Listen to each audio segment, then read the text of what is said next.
Hello everybody and welcome to this macroeconomic video on aggregate demand diagrams. So here is our aggregate demand diagram. It slopes downward from left to right. On our y-axis we have price, so the price level, how expensive all of the goods are in our economy, because remember this is aggregate, the total economy.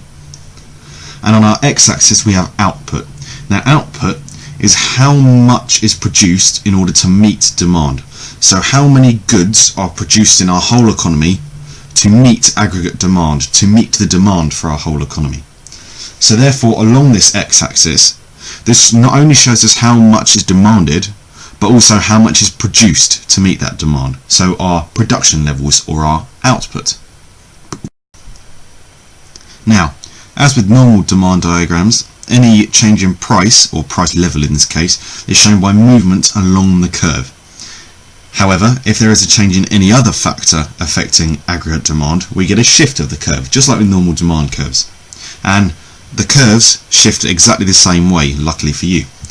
So, an increase in aggregate demand will result in the curve shifting right, in this case from AD1 to AD2.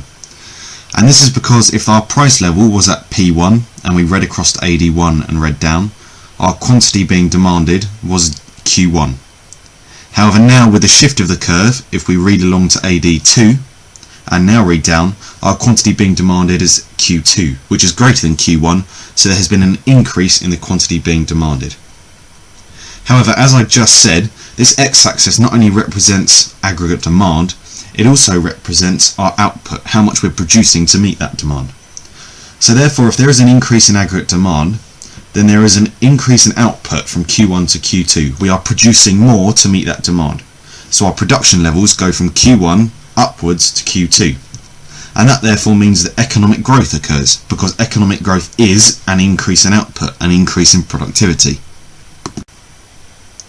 And next we have a decrease in aggregate demand. Now, just with normal demand curves, when there is a decrease in aggregate demand due to a factor which isn't price, the curve shifts left. And this is because if our price is P1 and we read across to our original demand curve, AD1, and now read down, our quantity being produced and quantity being demanded is Q1.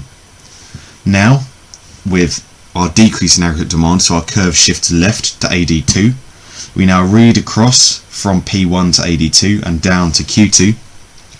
So now our quantity being demanded is Q2. So therefore our aggregate demand has fallen from Q1 to Q2, all because the curve shifts left.